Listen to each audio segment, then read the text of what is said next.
Well, hello, human. Thanks so much for tuning in to the Be You Get Paid podcast. I'm your host, Amy Taylor, and I have one goal by being in your ears: to explore as many conversations and perspectives as possible on stuff we did not learn in school. You know, stuff that would have actually helped a lot more of us thrive rather than just survive as grown-ups in an often challenging and ever-changing world. As the title might suggest, this includes anything involved with knowing ourselves, understanding money, and generally anything that might offer some insight into how we can all be happier humans. With that in mind, wherever you're listening, you'll find links to some of the best resources I have personally found to help with all of those things. Sometimes I'll talk about these in a bit more detail, and I want you to know I will only ever recommend products, services, and companies that I am a customer or user of myself. Now, we're all grown-ups here, and as such, you'll possibly hear the occasional use of grown-up language. More importantly, anything discussed here is personal opinion and intended for conversational and educational purposes only, and should not be taken as financial or investment advice. That's the housekeeping done. Let's get into what I hope is some helpful chat. Welcome back to the Be You Get Paid podcast. I'm here with my friend Ash Davidson, aka Market Mobster, previously known when I first met you as Crypto Mobster, which there's part of me now as more of a Bitcoiner that kind of goes, I'm not sure how I feel about that, but that's exactly why I wanted to talk to you. Ash is according to your Twitter bio, which I completely agree with, realistic, objective and outspoken. We love that. YouTube and Twitter influencer. And you're kind of mostly focusing on the crypto and Bitcoin markets, but I know you do. You'll tell us in a minute, but you also sort of have one foot in stocks and shares and stuff that I don't understand and find quite boring. But you know your stuff. So tell us a bit more introduce yourself, tell us sort of where you grew up, what your career before all this stuff was, because I want to go through your influencer journey too. Because you've got quite a big following on YouTube and Twitter, and a lot of people in the space I'm in haven't done that organically, and I think watching what you've done with your brand is really, really cool, really inspiring. So yeah, what were you doing before you were Market Mobster? Oh wow, with your funny long accent journey, in the north of England that no one can guess where you're from. Yeah, I think people know where I'm from now because it's starting to wear off. So when I first started doing videos, I was in the Air Force, but I'll go to that in a minute. But yeah, a lot of people used to guess my accent, and so my journey with the internet kind of was back when I was 13, really, in terms of making websites. Oddly, at 13, about random stuff. Yeah, like free webs I did not know that. clan websites and stuff like that. So I did that.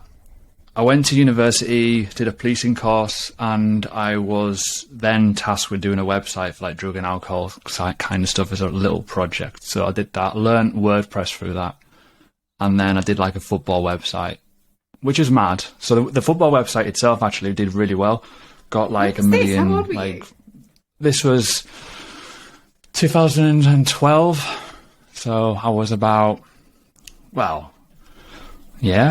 quite not my early 20s, give or take.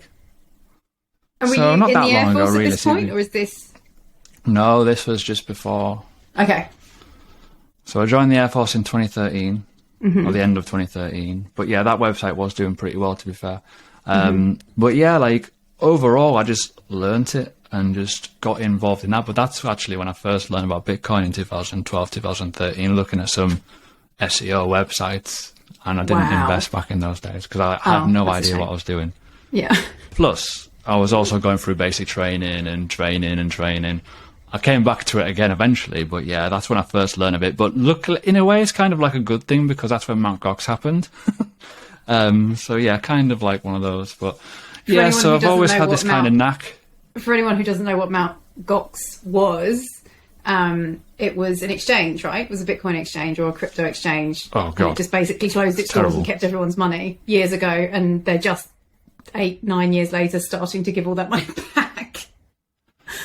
Yeah, back in those days, you used to send checks through the mail to Japan, and it randomly Bitcoin would appear 2 weeks later in your account.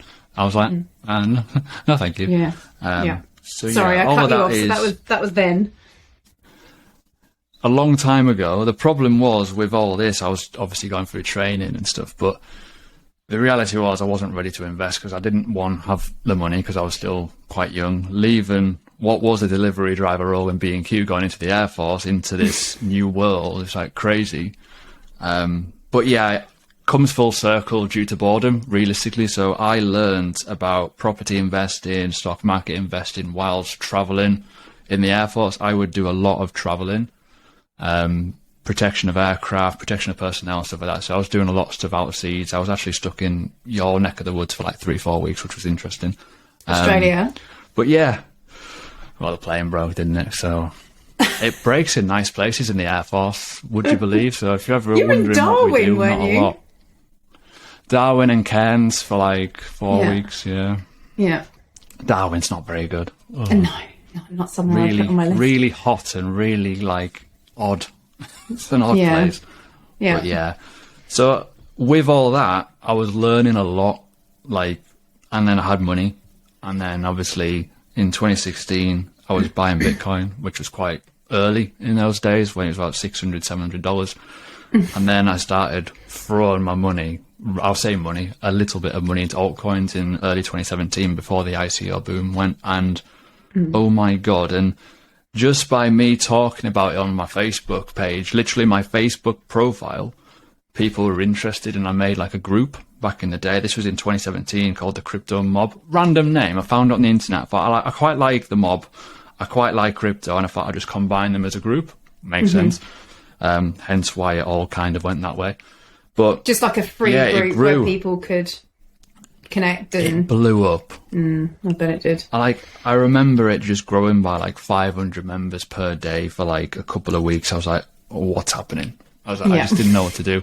This was before I had a YouTube. This was before I was doing crypto related tweets, before I had anything. And I was just doing like free courses on Udemy just to try and help people how to buy Bitcoin, how to do this. And this was before ledgers. This was before Binance was around. This was like old stuff, like proper archaic crypto. And it was like this, the skill fade now you may think is quite high, but back in those days it was unbelievably different. Like, you know, you had to transfer files to your computer to get into your wallet. Like there was no such thing as a ledger or an encryption or 2FA or anything like this. It was mental. So yeah, it just took off. And I'm quite an advocate of like, I didn't really want the audience, but I've got it. Just through circumstance, because it happened so quickly. I wasn't ready for it. Right time, right I've just place, been growing and building. Yeah, put it that way. It has been all organic and scary at the same time, because no one's you're not born knowing how to deal with followers, and when they are very loyal. My followers, very loyal, so it's kind of one of those things where it's good, but also it's like when I get someone who's not loyal or someone who's like totally out of my circle and like they just bombard you with stupid questions, I'm like, I don't like you. I don't like this. You know, you just want to hide away a little bit, because you do get it. You get it a lot, especially in the bull cycles. You get absolutely battered with questions, and it's just the nature of the beast, I'm afraid. Quick question on that just came to my head. Do you consider yourself a natural extrovert? Kind of. Yeah? Okay. Ish. I wouldn't don't know, because I've met so many people that like do video content and are just the opposite in real life. Like one of my first mentors is like that. He's amazing on camera, delivers courses, speaks on stage, does all sorts of stuff. But in person, he's quite introverted, and he is a self-confessed natural introvert. So I wasn't sure with you, because I've only ever seen you through a screen. Well, when I was in the Air Force, I was always the grey man. I was always the person that would think behind the scenes and do it that way instead of being in front of the group. Right. But I'm quite confident, but I know when to just sit and take things in. So maybe a mixture of both, really. But I am a lot more confident in front of the screen. But it's also what you see through years of experience. I started first doing tutorial videos in 2017. But before that, I had my football website where I do like stuff on screen. And even before then, I'd do like little recordings of stuff. And back then, you just got better. And even through online gaming, random example, but talking and playing on a microphone sort of situation, you get confident with a screen, where some people, and I say this a lot, like you got keyboard warriors, and you got the people that like the 2% who want to pick up the microphone and actually articulate what they're thinking. Do something Those useful. are the people you want to be. Yeah, you want to be that person because you will get more confident, and also you learn more, in my opinion anyways. You definitely learn more if you'd like speaking it out. So it's really interesting that I didn't know your football website story. What was that, just quickly in a nutshell? What kind of website was it? What were you doing? Weirdly, it's like it's gone full circle. So it was a website called Bread and Butter Football, but it was football articles that people would submit onto a platform, which is very similar to what my company's doing now in terms of like a front page of article written content made by other people, like tutorials and stuff. But it was more football based, so it was a bit different. So like a community it was on type like thing? Forum? Yeah, it was on like the football blogging awards and stuff like that in like 2015, and it got like a million page views a month and stuff. It was doing really well, but obviously I was in the Air Force, and it kind of just like fizzled away when all these paid memberships and all social media in that side of it adapted.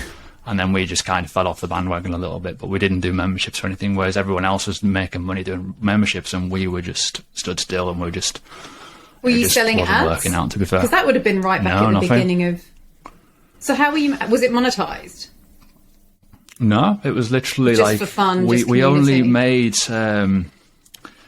we made a little bit of like affiliate links, like to... what was it? We had like... Is it a football... I can't remember the name of it now. Like just a distribution centre of football gear, like shin pads, boots, football shirts and stuff. But that was only a little bit of percentages, but nothing massive, like at all. It was tiny. So that was like my first kind of introduction to making money properly online, though. Yeah, I did not know that story. That's really cool. That's like a bonus little insight into your background. Yeah. Because you do. I agree with everything you've just said. You learn by doing, you pick up more experience, but you would have started before social media even really blew up fully. I can imagine in 2017 for crypto, getting a Facebook group going would have been the big thing. I personally cannot bear Facebook anymore, and I don't want to be anywhere near Facebook groups. Agreed. And in the coaching space that I'm in, there's every coach and every man and his dog sells free Facebook community with their courses or with their coaching. And I'm like, the last thing anyone who's investing in coaching needs is more Facebook. And I just don't want to do it. So I'm glad you moved away from that, because I don't think I would have found you. You still had that group when I first found you. And it was just... I've still got it. It's... Oh, do you? It's got like 25,000 people in it, and we hardly use it. Like we put something in it, and it just goes into the void, and they've killed them. No, I think I found you on YouTube. So I found you... I had a similar experience to a lot of people in getting into crypto via a Ponzi scam, MLM, US light check, in 2017. I am going to name it because it doesn't exist anymore, and I'm sure there'll be people out there that got sucked in the same way. But I don't resent it, because I genuinely don't think I'd have discovered Bitcoin if it wasn't for that. But I went through what I now see so many people going through, and my partner and I have got friends who are reaching out occasionally at the moment, because you can feel the momentum building up to the next bull cycle, and they're like, oh, look at this metaverse thing, and it's like, this is just pure MLM scammy. It's awful. But we've just had to say to one another so many times, like, just let them go through it, because that's, unfortunately, some people need to get burnt before they decide whether or not they're going to keep learning. And so 2017, I was the same. So when the pandemic broke out, I've told this story a few times. My mum ended up in Australia. I had, in the recent years, discovered that her financial situation for retirement wasn't that great. She'd lost her husband, and other than their house, they didn't really have any money. And I was like, well, I need to start investing on her behalf and for myself. And the pandemic, fortunately, gave me time. I was fortunately in a position where I had time on my hands. And so I thought, well, this Bitcoin thing had been still in my head, and I'd been learning a little bit about Bitcoin. I found you ahead of putting money into the crypto market, and I did buy altcoins. But what I liked about you is just, you clearly had done well and you knew what you were talking about, but you just, I don't know if it was because you were English or you were just quite laid back, but you just naturally seemed to care. Like you were always talking about risk management. You were always talking about doing your due diligence. So I had no problem buying all your courses and swatting up. I was well versed in online education at that point and the value of it. So obviously, if people keep listening, you're going to tell us the price of Bitcoin and how to make $1,000 into $1 million by 6 months from now. Just kidding. But those were the kind of things that you were saying, and it was like, you know, this is a huge opportunity, but don't put any more money in than you can afford to lose, which I totally did. But it's the risk reward thing. Like, you obviously believe in the crypto market, but you just have a few pointers, which we'll probably wrap up with at the end. And you just seemed like a genuine dude. So well done, because I think you genuinely do care about people. But what's your view? I was going to ask this question at the end. What's your kind of what are the most common things you see people coming into this space as beginners do wrong that they should avoid or be aware of, in your view? How long have you got? Exactly. Because I'm in a privileged position as an influencer and also a founder of a training company where people are open and tell me what they've done. Like, very open. And I don't mind it, but it scares me because people come in and they do not learn first. Simple as that. They literally put their money in a conversation at the pub, at the football ground, wherever, because they've got in a conversation with someone and they just do it there and then. They have no idea what they're buying because person A and person B around them have made money somehow. And they're now person C trying to make money and follow in. And it happens all the time. I have people that still learn, understand from 2-3 years ago, still in my community, always learning, always getting better and improving. And then you got the people that are like the quick cash people. I want to make money now. What do I buy? What are your thoughts on this coin? I'm going to buy it. Great. Lovely. Crack on. Those are the people you cannot teach, but you can eventually, over time. It's like they've got to hit the investment rock bottom of, I've lost all my money. I need to learn. My company does better in the bear market than it does in the bull market. I know it sounds mad, but it does. It's like, we make more money when the prices are down because people have realised they've lost all the money they need to learn versus 100x altcoins, put it into YouTube, let's watch this video, let's watch that video, let's put money into these little 3 coins. But they don't make money, they're just getting dumped on eventually. So that's probably a good time to give us your thoughts on influencers in the crypto space. What should people know? I know you have some strong thoughts on this. They are... Because you're one of them. I hate being known as an influencer, but I think I'm different. In my Patreon, I put my email list of what I get from companies. I literally print screen my phone and go, oh, look at this. Oh, this exchange has just offered me this much money. This coin's going to be promoted heavily this week. I literally do. I put it in there so people are aware of what is happening. And there's a coin at the minute, I'm not going to name it, that's getting pushed a lot. And it was a sub $500,000 market cap coin. And I tweeted about it saying, if you've got more than 10,000 followers and you are pushing this to your audience, you need to have a little word with yourself because someone will get wrecked. And yes, you're making money, great. But someone down the line won't, because it's basically a founder's cash grab. And I've often said this, the only people that get rich in crypto at the minute is founders and the influencers in the know, because they know what's happening. And then the poor little investors just getting destroyed. And this is why I focus on big cap coins. And if I do go for a low cap, it's like 1%. And I don't talk about it. I don't tell anyone. I put it on my Patreon for transparency, but I don't tweet about it ever. Like I've got an altcoin that's just sitting there that's like really low market cap, and I've never tweeted about it once. Like no one's got a clue. But I don't want to be in a position where I can hype something up, because I will by accident.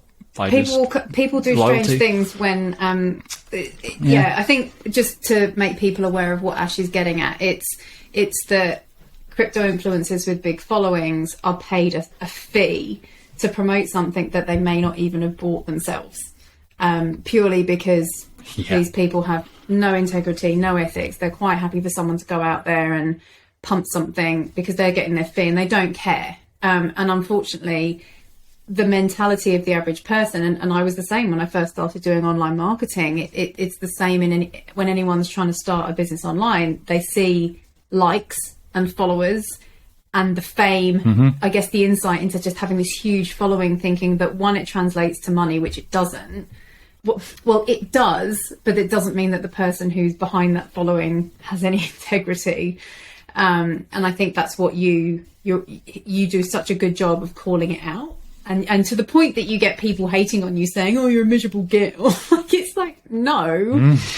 And the point as well being that timing the market isn't, the get rich quick just doesn't exist in any industry, even crypto. It's one of the quicker methods to make money if you know what you're doing, but most people don't. Yeah. Now, I am here to preach the why of Bitcoin. But if you're anything like me or any other human being, chances are you probably want to cut to the chase of how to buy some. Am I right? Well, you're in luck, my friend, because I have done that legwork for you with the Amber app. I have been a customer of this app for well over a year now, and it has enabled me to put my Bitcoin buying and saving on complete autopilot. So when they reached out to partner up with this podcast, it was a no-brainer for me. There really aren't many places I would trust these days for buying my Bitcoin, but Amber is one of them, partly as they are a Bitcoin-only platform, but also because they have fun and automated features like Buy the Shift and Stack Like a Sailor, which will make a lot of sense if you're hanging out on Twitter and know what the expert investors are doing without having to spend hours of your life learning how to do it too. Head over to bugetpaid.com/Amber or set up your account using BU Get Paid to get $10 in free Bitcoin when you sign up.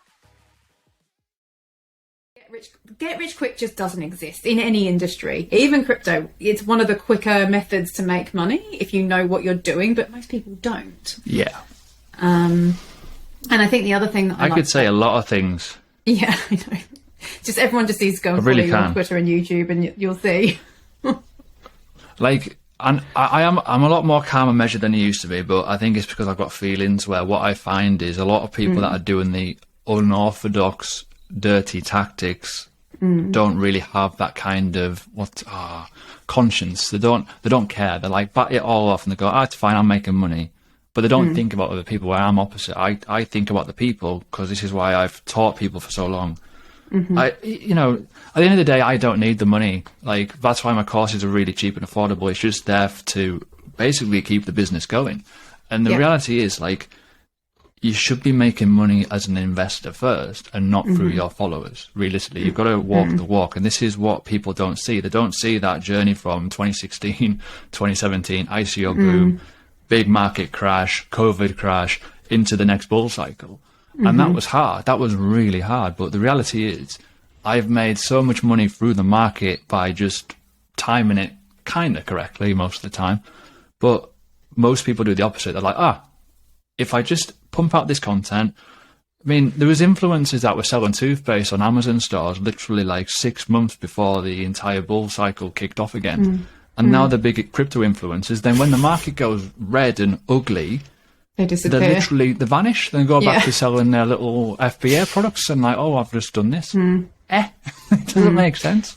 Yeah. And I think that's big red flags that people need to be aware of. I mean, like I said at the beginning, there was part of me that, a big advocate of Bitcoin and Bitcoin only. I believe there's 3 categories of cryptocurrencies. Like, there's Bitcoin, and it was one of your guys that said once, and it really landed with me, is Bitcoin is money, everything else is tech speculation. And I think there's 3 categories. That there's Bitcoin, which is money, and if people want to make money, they should be making Bitcoin, which we'll get onto in a minute. That's one of your strategies, and one of the things you teach. And I hear you frequently reminding people of that in your YouTube videos. It's like, let's remember why we're all here. And the second category, I think, is altcoins and tech companies that are genuinely out to do good things and provide services that I do believe Bitcoin is going to usurp everything.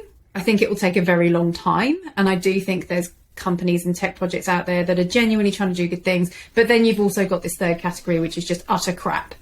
Some of them are scams. Some of them are just naive, young tech entrepreneurs who think they're onto a good thing. I've actually worked for a company in the past that was one of those. And the further I've gone down the Bitcoin rabbit hole, the more I'm like, I don't see how these things have a long-term future, because if not everything needs to be decentralized. So there are some projects that perhaps solve problems where people don't feel decentralization is a priority. But yeah, what are your thoughts on that in terms of where money and finance is going? I agree that Bitcoin is, I've always say that Bitcoin's king. Like, it's the best thing ever. The white paper is amazing. Then you've got the innovation. So I'd say that's 2% of the market, and then 98% of the market is literally scam. I'm not even joking. So for me, you got Bitcoin and the innovation of obviously likes of Ethereum, Polkadot, some of the other stuff around there. But you're going to get to a point where us as individuals, humans, companies, enterprises, whatever, will use blockchain technology, and they don't even need a token. Like, there's already big companies out there that are doing it, like Hyperledger and stuff.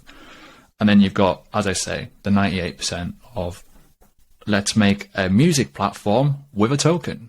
You don't need that. Like, there was one that came up in my group like the other week. Clinical trials of medicine. It's a token. There's a dentist coin now. Again, like years ago there was. You don't need tokens like that. They're just literally cash grabs. And then you've got the worst side of the scams, which is the Binance Smart Chain and the meme coins, and like, you know, Joe Biden's watch coin or something random, or his sleepy pills. Like, they make up these coins and they're just scams, and all they're doing is they're putting a tax on them, and the founders are getting money off hype, and it's just like, it's rubbish. I think next week or the next few weeks I'm going to do a video of why I hate crypto, like the part that I hate, and I think it might be quite a good little ramble, to be fair. It'll be therapy for me. It'll be like screaming into the void, just because of that side of the space. It's so messed up. But you get it in normal finance. Traditional finance is the same as well, to be fair. Oh, so many industries. And I think that's a really good segue into how I've always been of the opinion, well, not always, my ventures into being, you know, solopreneurial and starting a business for myself. And you realise how money is really just an amplifier of what you already are. Like, it's gonna bring up all your blocks. It's gonna bring up it's like therapy, starting a business, and money will amplify any flaws you have. It will amplify any generosities that you have, or, you know, any good traits that you have. And I think there's one thing in the crypto space, or there's an indicator, the fear and greed indicator. It's amazing what fear and greed does to people, because, you know, if you were to say to someone between now and 10 years time you could 10 times your net worth, they'd bite your arm off. But then they get into the Bitcoin or the crypto space where they see how exponentially their money is growing because they're early, and all of a sudden 10xing your wealth in 10 years is nothing. And you just think, well, hang on a minute. If you have enough money to play with, or you build up to a significant amount of money to be putting into the market, and you double your money every 2-3 years, if you're talking about a significant amount of money, that probably is enough to quit your job in a couple of years' time. But people just lose the plot when like you said, you're not equipped to deal with lots of attention or lots of followers. It's the same with money. People get it and they don't know what to do with it. And I've noticed so many, whether it's in your community or other social media platforms, where there's people wanting to get wealthy from crypto or from Bitcoin, but they still hate their life. Like, they're still in a job they don't like. They're bitching about their wife and kids. And it's like, oh, hang on a minute. Like, what's the purpose of all of this, you know? And you made a tweet the other day about you'd rather make money from business than deal with a lot of the emotions that people have around crypto. So tell us a bit about your thoughts on that. There don't seem to be many people in the space. I think the problem is, and this is genuine truth that I believe this, I think a lot of people are faking it until they make it. I think a lot of people have still got that mindset of the normal life, but they're translating it poorly on Twitter. I mean, yeah, I'm quite a grumpy sod, but it's because I'm northern. And to be fair, I'm brash anyways. My You're not tweets grumpy. just don't translate. It's dark, it's sarcasm, and I am going to try. I've probably used that in a newsletter one day just to kind of give people motivation. But the reality is, people, they say that they're making money. Yeah. And they're saying that they've done this, they're saying that they've done that. But the reality is, like, what they're actually portraying is very different. Like, I'm not going to out influencers because that's harsh, but I know a lot of them still have full-time jobs, but if they're making or claim to make 6 figures in a month trading Ethereum in the biggest range ever over the last 2 weeks, they're not.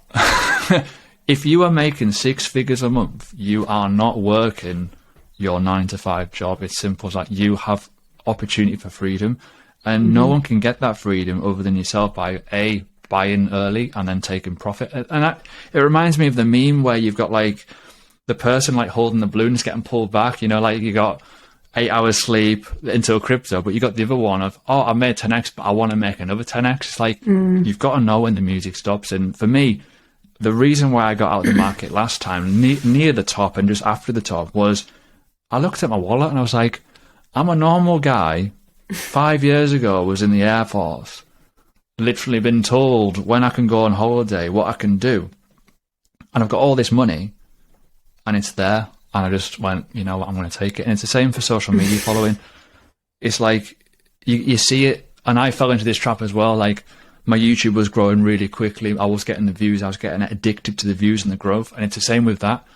You've got to be careful. It's like a slippery slope. And then you start doing the wrong thing in the poor ethics. And I've made some wrong calls in that cycle, which I think everyone does. But the reality is, like, people do the wrong things to get the growth, which means money, which means paid shills, which means horrible content and faking it till they make it because they're used to it. They're used to it in a bull market. Now they're like faking it really badly because they've been burnt probably.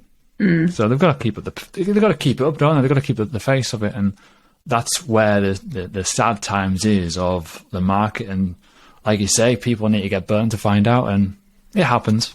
It's the dark side of money, but this is the thing. It's like it does amplify who someone really is and their values, and I think that's why you're such a great example. Because, like you said, you know, my next question was what does freedom mean to you? And you've pretty much just articulated it. Like, what, when you look back, if you could plan the next 10 years of your life, what does freedom now mean? Because I mean, especially from someone who'd been in the military, you know, you go. I don't know what your reasons were for going into the military. Maybe it was just a job. But what were they? I always wanted to do policing, weirdly, and the opportunity came, and it was always short-term, the military, just to experience it and get... Okay.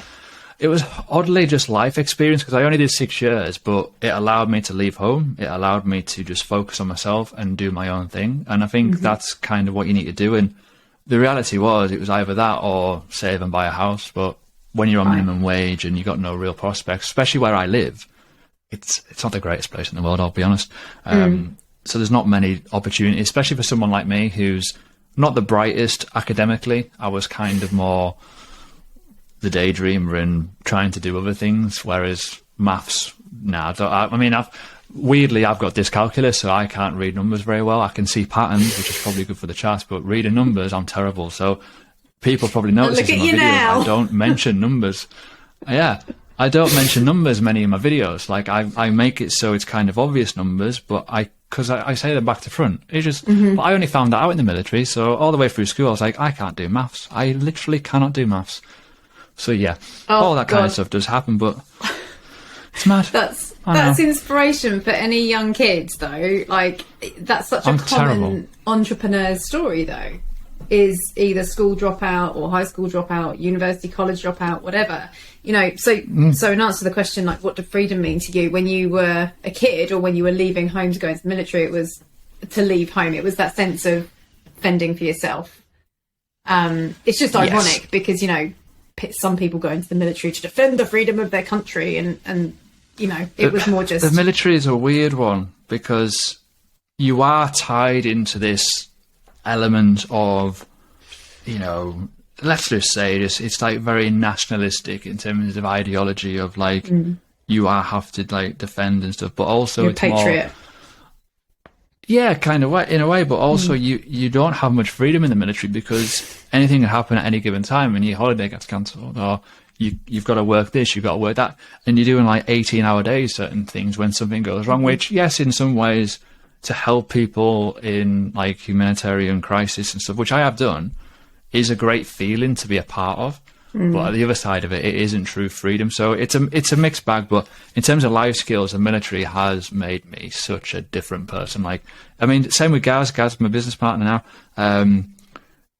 ex-military. We're both ex-military, and I teach like I'm in the military. So this is why I'm a bit brutal, to be fair. I'm a bit brash and harsh. But we're dealing with money, and you've got to like show people the consequences of like there's an idiot, and then there's being a bit silly. There's a lot of people that are like idiotic with money and they don't care, but you need to show people why they're an idiot, and to show them, right, if you stop doing that and do this, you'll be all right. And then it, as you say, it takes people to learn the hard way of like, I've just lost my money. Oh no. Oh, what, right, cool. And then they like ask you, well, what can I do to do better? You need to do this, and then they get it, and then they understand because the moments happen. But try and tell people during the height of a bull market that they're going to lose all their money because they've just bought a scam, and they're not willing to take a profit because they think it's going to go to the next level. It's like banging your head against the wall, really. It is. It's like they just don't listen. It's like, well, you crack on. And then they come back like 6 months later, and they're like, oh, you were right. Sorry, mate. Well, and from a business perspective, I think for you, that's just the best way to be. It's like you have customers for life now, because they see the difference 100%. between the way you teach and what you said. And it's not about being right. It's money. And this is what kind of where I've gone with my own brand, and I've still not really narrowed it down enough, but I like the general nature of Be You Get Paid, because if people do understand money and they do understand themselves, everyone's situation is subjective. My situation was all or nothing, and so I did put a significant amount of money in, but I also had a huge sense of responsibility on my shoulders, and I was somewhat fortunate to find you when I did before the bull run, but I did the same thing. I watched my money go and go exponentially grow, but I didn't take profit. I took some, and I did well enough and was aware enough of my situation to go, well, hang on a minute, that buys me a year off, or that buys me another 6 months. And I think people just don't sit down and look at their own subjective situation, which you're always encouraging people to do. But yeah, it's unfortunately people need to learn their own lesson with that one. It's a harsh reality, but at the end of the day, like, if people are looking at like 100 to like literally, like, I had a member probably about a year ago, and he had 3 million on the table. 3 million. Oh, whoa! I mean, we don't know if that could be small change to someone, but yeah. But it's money makes money, and you got to build. And this is what I said before. People don't see that side of it. They don't see like that first investment and growing it. And like, I did a video on it. First bull cycle that I was in, I made 250,000 in unrealized profit from 2000. Like, what? How? Just the height of the ICO market was unbelievable. And yeah, I lost most of that easily. Lost most of it. I kept some of it, which was enough for me to leave the Air Force and to build this business. But I would have been in a much better position if I did two things: take profit better, and also buy a lot lower than what I could have done in the following cycle in the future. But you live and learn. Every time you make a mistake, you get better. Like, for me, like most things. And it's, I think what people aren't aware of with this market, and I want to focus on Bitcoin in a minute, but it's that any market where there's an opportunity to make money works in cycles. And I didn't know anything about that until I got involved in Bitcoin and crypto, and now it's pretty much Bitcoin only. But it's just understanding that it is cycles, and you have to stick around, and that's no different to starting a business. There is no shortcut. There is no, or education is the shortcut. But the other thing is, it teaches you so much about what a business, and your tweet was so spot on the other day. I think people come into crypto, and I was doing this as well, or Bitcoin only, and there's so much to learn. Like even just the speed at which Bitcoin is moving, you know, there's now this Nostra network and the protocols that are being built on Bitcoin and Lightning and ordinals. And every day I'm like, oh my God, I can't learn all this stuff. So how people think they can do Bitcoin and crypto and read and have that amount of learning to do on multiple projects, it's a full-time job. And I'm by all means, quit your job and follow Ash and start investing in crypto if you think that's what you want. But it also gets to a point where I was just like, I don't want to stare at charts all day. I don't want to be reading about this stuff I don't really care about. And the more I went down the Bitcoin rabbit hole, the more I realized, oh, this is so much more aligned with what I believe. And I feel like the fact that you're now focusing on higher cap coins, I don't see a time where you'll probably be Bitcoin only, but you still preach, you know, Bitcoin is money. If you're going to put a little bit into the market and have a portfolio of altcoins, you always talk about having Bitcoin and taking profit in Bitcoin, because if it all goes tits up, you still got money because it is money. Yeah. That's the scariest thing. It's like my portfolio even today is still Bitcoin is my number one. It's like it's the heaviest weight, and I've reduced it because going a little bit risky this time. So my plan is to go with the high cap coins. Right now, dominance is quite high. The Satoshis are quite low. It's quite nice. So I will be taking a lot of profit into Bitcoin and then obviously into USD as well. For obvious reasons, to live, and I can keep my Bitcoin chilling. Or if I want to sell my Bitcoin when I think it's too high and come back when the cycle cools off, wink, wink, hint, hint, should always look to do that, but always be exposed, always have something. I held majority of my Bitcoin throughout the bear cycle because I knew it was okay. I was like, yeah, cool. I'll sell everything else. That's fine. I'll come back to that. Yeah. And then I'll come back to it later on. It's like, hi, you're cheap. I'll buy you. Thanks. And people forget that it's an opportunity to buy low, take profit, buy again, and get more. It's like, once people see it through time, it's like, all right, I get it now. Well, people think day trading is the answer, and I think you and Gaz have always preached like it's a lot less work to invest, be patient, keep your job, get on with your life, and just keep DCA accumulating, which is where I've got to with it. I'm like, I would rather focus on something like a business that I enjoy, that keeps me engaged, that I feel good about, than having sleepless nights, checking prices all the time. But you it's almost like a rite of passage. I think if that's what it's going to take to get more people to get to a point where they're investing primarily in Bitcoin, I'm still tempted to go with altcoins because it's fun, like to see those exponential gains. But it's like, I'm literally talking like I might chuck $100 in here and there and be like, oh, let's see what that does. But I don't have the time to sit and read about them and do the fundamental research, which is what you teach.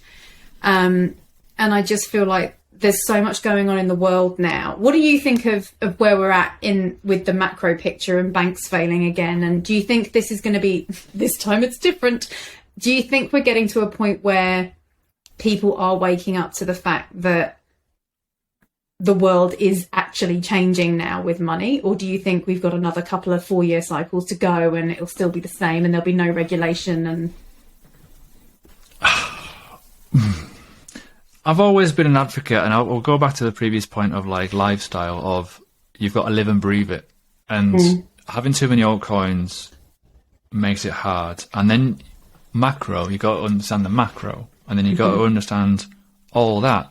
So my company now teaches a lot around the macro. I've got a lot of good guys in my community that are unbelievable at macro. I'm not the biggest macro guy. I do the basics, it's but boring. They consume it. They consume content about gold, about oil, about gas, about non-farm payroll data records and CPI. I do CPI reactions because they're brilliant on my YouTube live. I think they're amazing. But you need to know it. But for me, I've said it. I've said it for a long time. I think it's bullish. Like when you see banks failing, people need safety, and that used to be gold, silver, rare art collections, certain types of property, cars as well, weirdly. And then now you've got this new thing, which is all digital, which is pretty odd for a lot of people to get their head around, but it's Bitcoin. And it's potentially some top cap altcoins as well, in my opinion. You're talking about store of value. Sorry to cut you off. Yes. You're talking about where people want to put their money so that they know in 10 years' time they've got something other than their job, retirement type thing. You're not talking about savings, short-term savings. Cash is good short-term. Cash is always good short-term to have to be liquid. There's other things you can do for tax efficiency, but other than that, you're limited because there's limits on those. But if you've got money that is just sat there doing nothing, you need to put it somewhere. And this is why I like certain types of altcoins at certain times, right? It's like staking protocols. You've got to buy them when they're low. You've got to stake it in the bear market when it's low, and then unstake it in the bull market to get the value appreciation out. Bitcoin's different. You can hodl that for as long as you want, but be mindful of an overvalued Bitcoin, because I want free Bitcoin. I'm going to sell part of it and I'll come back later on. Short-term cash is king, as they say, because you can then use it for something else. But when that Bitcoin then becomes a little bit more cheap, undervalued, you just go, I'll have some of that, thank you, bye. And then your money's back into where it was. And like I always say, hold Bitcoin, have exposure to it, because it also balances your portfolio. If you're heavy in altcoins, you're going to notice when the dominance changes and it's like, oh, I'm losing Bitcoin. But it's usually short term, so it's not too bad. But if people don't understand the metric, it's like, oh God. But yeah, you've got to think logic here. The macro doesn't look good, but it's not as bad, in my opinion, not as bad as what people are led to believe. I think it's okay, but pressure on banks is always bad, and this is what's making Bitcoin go into this like little bit of hype at the minute. Literally a year before halving, which is kind of exciting in a way, because that kind of could be a big catapult potentially. But as I say, it's all speculation. It's all what ifs, maybes, and there's no expert in the market, but you just got to read what you see. Yeah, and I think, I still don't love even talking about altcoins anymore, because I know that beginners just think, oh, well, they're cheaper than Bitcoin, but you can buy $5 worth of Bitcoin. That's the minimum that Amber have on their app. Like, you can just stick $5. And I just wish people would just go into Bitcoin first, understand what it is, because then you can critical think much better about why an altcoin is necessary or why a token is necessary, like you were saying before. But beginners who have gone into it, I think it's so valuable to hear you speak, because most probably wouldn't even realize you can even trade those altcoins for Bitcoin. So when things start to go south, they think they're just losing, and their money's evaporating. It's like, I didn't even know in 2017, watching I don't even want to say what it was, but my various investments that I'd made very poorly, I didn't know you could trade them for Bitcoin. I just watched them go and just gave up and was like, oh well. But that's even just that alone, and then your strategy with the dominance is very clever. But that's the whole point, is if everything went away tomorrow and we were all told we have this new form of money called Bitcoin, what are you gonna do? And that's just the point I really want people to drive home if they are listening to you or listening to this.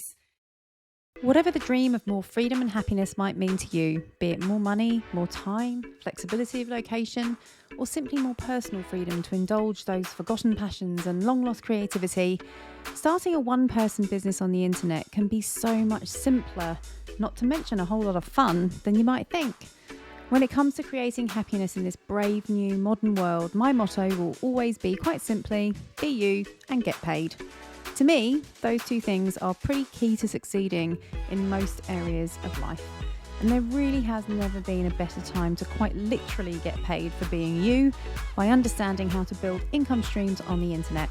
I'm sure you're a lot smarter than the teenagers with zero life experience you have seen making a small fortune. But even with no experience, there's no need for any of that outdated and awkward stuff like cold calling, convincing friends and family, or endlessly posting on social media. Anyone who's ever built a business of any size will tell you one golden rule. Keep it simple, stupid. Build simple digital skills and assets that build simple income streams that for many people, and I've seen it many times, can more than replace an average salary in the space of a year or two. If working hard was the key to success, wouldn't a lot more of us already be successful? It's all about learning to work smarter, long-term, instead of harder. Head over to beyougetpaid.com/launch to start discovering the perfect one-person business path for you with all the tools and training that you'll need under one roof. And if you decide to sign up to our introductory curriculum, Modern Wealthy, I'll be there to cheer you on with monthly Q&A coaching calls. That's bugetpaid.com/launch. And that's just the point I really want people to drive home if they are listening to you or listening to this. So back to being you and getting paid. When you decided to start your education company, so you've got Learning Crypto, you've also got Patreon, you've got 60 odd thousand now on YouTube? 60, give or take. Closing in. Well done. But I think you're about 20,000 when I first found you. And I think a lot of people see that and they think, oh yeah, YouTube influencers, they make all their money from ads. That's one, as far as I'm aware, that's one of the last things you make money from. And I think this is where I try and get across to people. And you said it to me when we first met, is you've built a brand and the opportunities that gives you. You've got a Patreon that's not very expensive, but a couple of hundred people, you've got that. You've got referral links to the recommended exchanges that you would tell. Every time I do a podcast, my phone does something on an alarm that I've set to put my bins out. Sorry about that. And there's just, I think it's that trust, I think, is what you've built. And so people seek out your referral links to the trusted exchanges but the big following, there's a guy I'm following on Twitter at the moment who says likes ain't cash. The size of your following is not, it brings its own 100%. World of problems and haters and all the rest of it. But there's so many different income streams that I think you're probably generating purely by building trust and being a trusted voice in a particular industry. Is that fair? Yeah, it is. I mean, going back to the ads, I think I make about £150 a month, if I'm lucky, on ads. Ads are pointless. And you're at the mercy of whatever they decide they're going to pay you next month if they change those rules. And oddly, financial services, that whole caveat thing, is the most valuable. It's the most expensive at the pay. So what I get is but I can see how people make a lot of money on it because of the views, but I don't seek the views. Yes, I've made some changes to my brand. I've made it better. I've got better thumbnails now, which I'm quite enjoying doing, actually. I've noticed that. Quite fun. And it is working because my brand is now growing again, but it's also because the market's uplifted. But I'm also I've decided to change it a little bit in terms of let's go and find the new people that really need someone like me in their lives to hopefully help them. Because if they're following the typical type of YouTuber, and it's not that they're finding them, it's what they're searching for. And I need to figure out that what they're searching for is what they're going to get. And I could easily do a video like that, but be like, oh, this is different. And hopefully it kind of just goes, oh, I like this guy. And that's usually what happens. I just convert people. And I said it before, my company does well in a bear market. So does my YouTube channel. It's actually quite steady. It's because it's realistic, because it's the thing that's happening right now. People don't want to see 5 coins that are going to explode in the bear market, in the height of the bear market, because they're just going to get wrecked. And people were just doing that content over and over. And in between those were little paid advertisements. Yeah, they still do. And it's scary. But that's the reality of it. And the fundamentals of making money is trust. And it's leverage at the end of the day. But I've seen so many people that have grown fake followers by just doing paid shout outs and the buy influencer followers on Instagram and Twitter, and they've got thousands of followers. I think there's one account, I'm not going to mention the name of it, but they've got 90,000 followers on Twitter, but their YouTube channel gets about 18 to 25 views per video. If that doesn't just go, that's not right, I don't know what it is. So that's another thing as well. We're talking about influencers and stuff. The follower count means nothing. The blue tick means nothing. No. And you've got to look at what they're saying. And there's a lot of companies out there and accounts that manage these as well. And it's all just fake engagement because of what it is. And it's they may make some money, but it's always it's sketchy, very, very sketchy. It is. And I think this is where I've just become so passionate about looking at what money does to people, because the people that come in and get burnt just had no self-awareness in the first place. They just want get rich quick. And unfortunately, most people have to go through the pain of that hurting before realizing that there is no get rich quick in anything. Like we 100%. say 2 full cycles of Bitcoin can set you up for life just buying Bitcoin. Like DCA, $10 a week, $20 a week, whatever you can manage your coffee budget into Bitcoin every week for 4 years is probably going to outperform any attempt to try and, you know, get clever with altcoins and stuff like that. So where do you see, if we are going to just wrap up with Bitcoin only, what do you think, well, how do you see it becoming mainstream? Do you see it happening in our lifetime?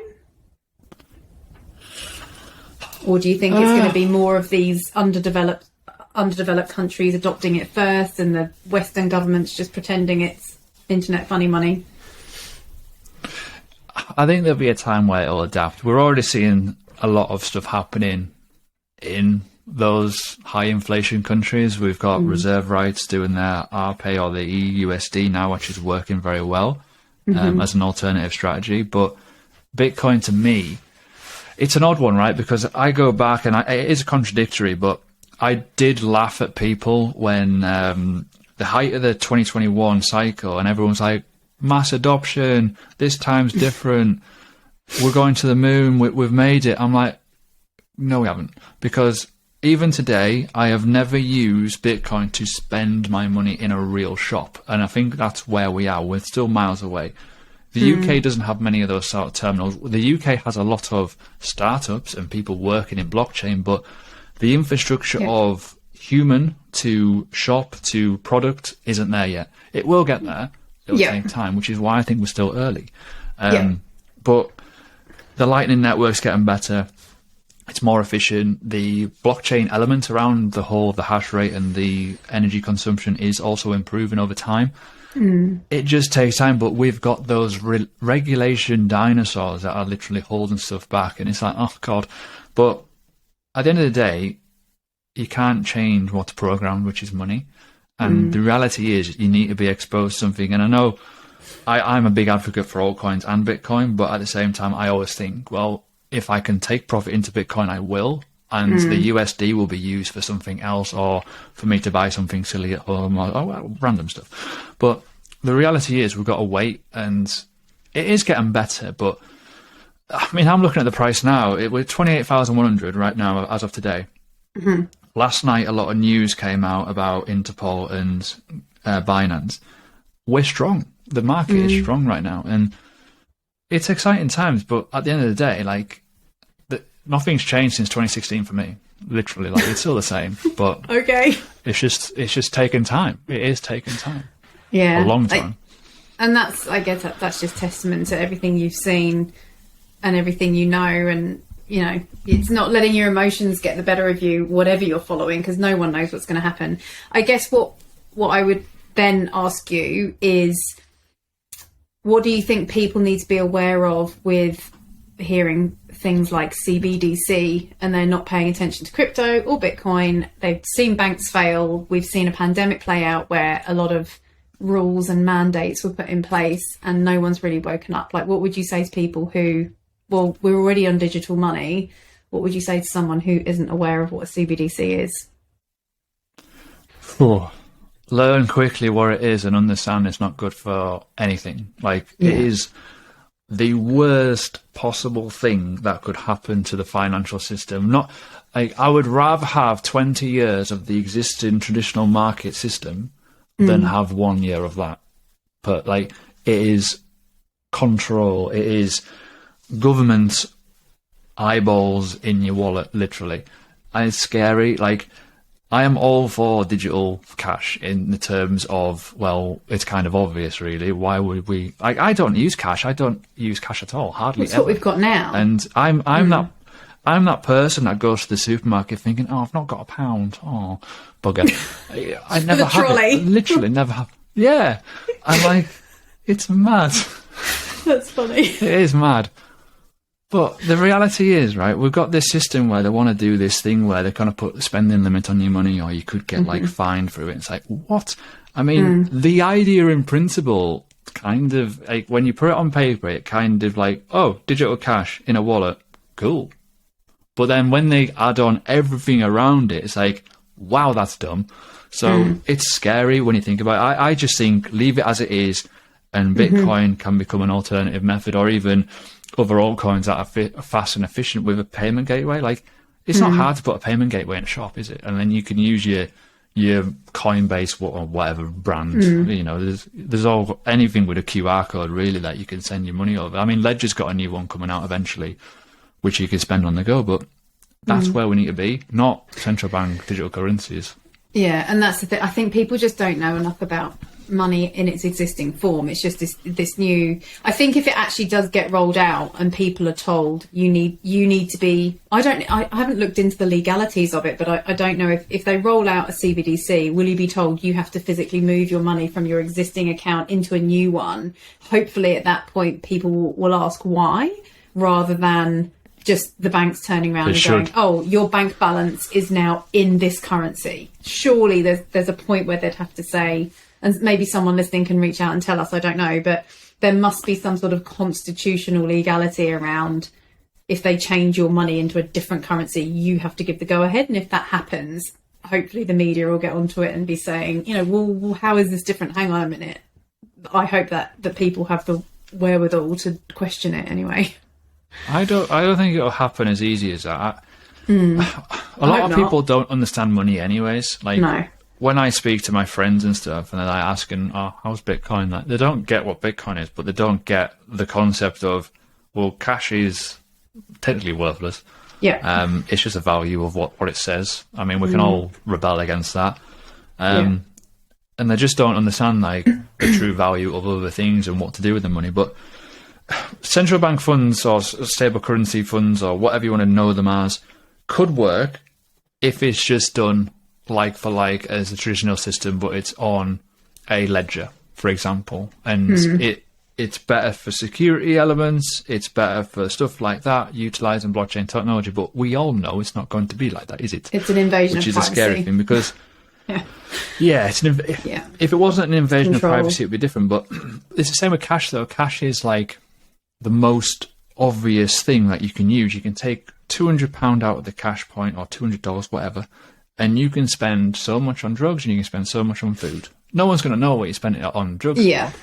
But whereas with anything on a distributed ledger, it's the whole point of like that personal kind of privacy of you keeping your wallet safe, but at the same time, there's a record of what you've been doing, which is kind of why I like Bitcoin in a way, because you can keep it private, but also you can kind of see what you've been doing, which is that's the key difference. Good for certain things.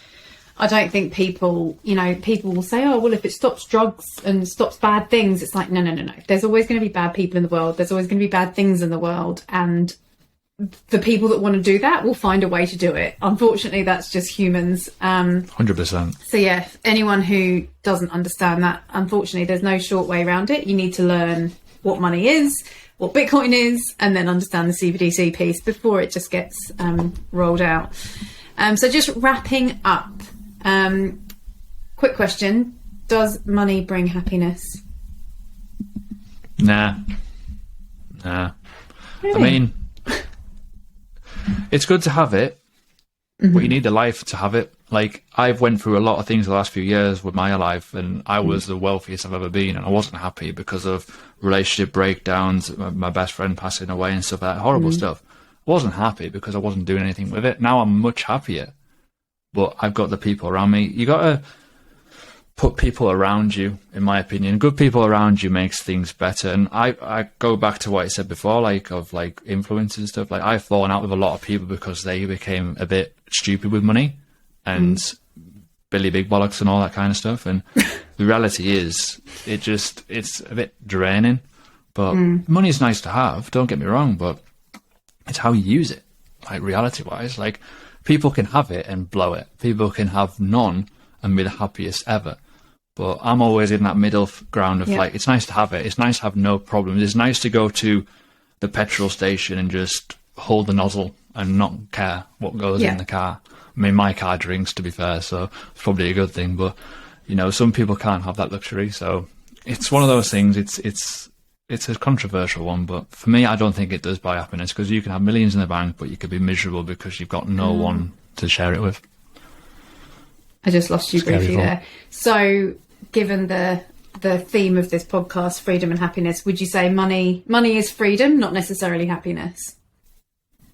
Yes, 100%. Money allows you to do stuff, anything that you want, within reason, and you've got to have it. You've got to have it to enjoy it. But the reality is, people would rather just save and save and save and not do anything with it and take it to the grave with them, which is kind of like my personal motto is, you can't take it to the grave with you. And I think true freedom for me is, yes, there's a financial piece, but it's the personal freedom as well, which is the BU piece of BU get paid. So it's like, you can buy your freedom, money can bring you that, but you can't buy happiness. It definitely, having that freedom to start, if you can buy yourself time to work on your happiness and have the headspace to look at what's important, I think that's where it all comes together for me. So good answer. Very good. People around you, community. It's absolutely what most people that have been through the journey would say. Go on. I could add to it and say time is the best currency. Ooh, like that.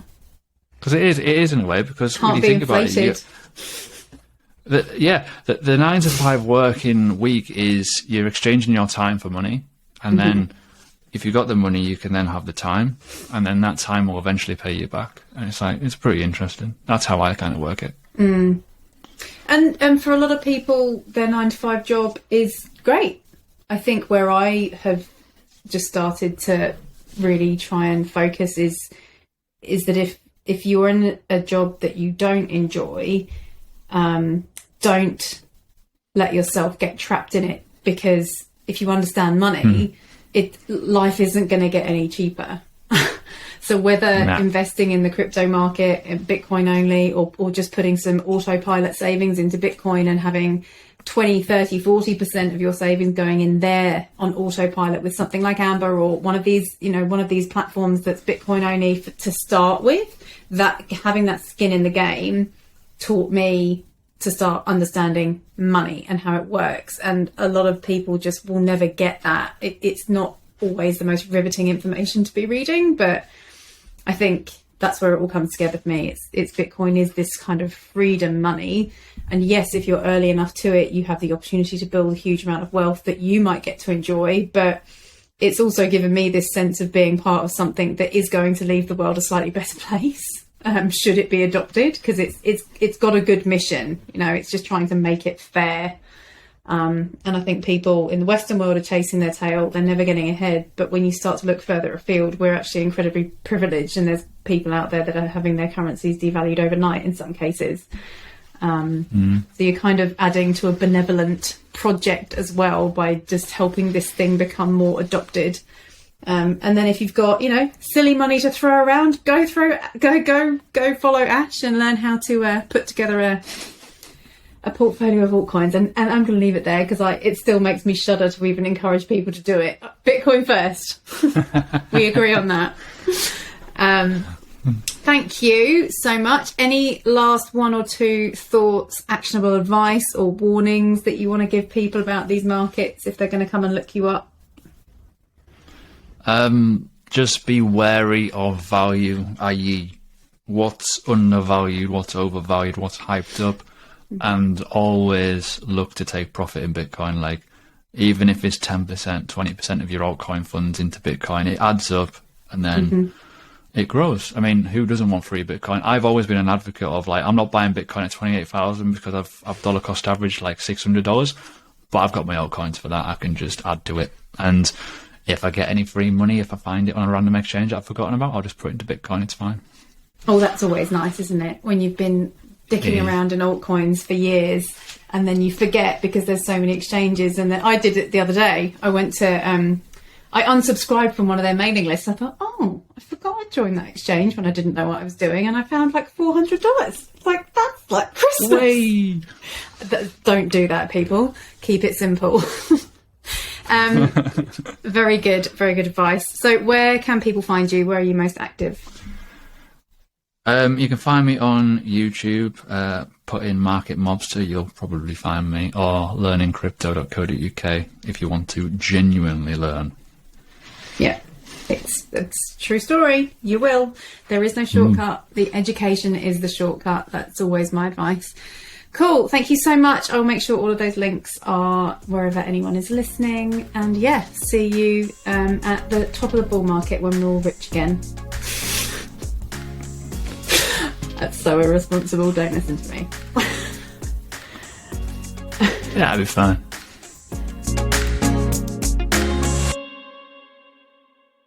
Thanks so much for taking the time to tune in to this podcast. I really appreciate it. If you found it helpful or useful, or even if you just feel a tiny, tiny bit better for having listened, there's a couple of things you can do that would take a few seconds that I'd really appreciate you taking the time to do. First thing you can do is subscribe wherever you're listening. If that's on a podcast platform, it's usually just pressing the plus sign next to the main show listing page. If you're on YouTube, you can subscribe to the channel or give us a like on the video. If you're feeling really generous, you can leave us a comment or a review. That's either on YouTube or the podcast platforms once again. If you feel like anyone else in your life might benefit from any of the topics that you hear us talking about, feel free to send them an episode. And lastly, feel free to give me feedback, comments, suggestions, or personal reviews and thoughts and feelings on social media. And tag me so I can thank you. It's at Amy Taylor Says on Instagram or Twitter, or send me an email on amy@bugetpaid.com. And thanks again for listening. Don't forget to keep being you, keep getting paid, but most importantly, just be happy. Oh, and by the way, if you didn't enjoy it, don't do any of those things. You just go have a nice day. Save your time. Thanks.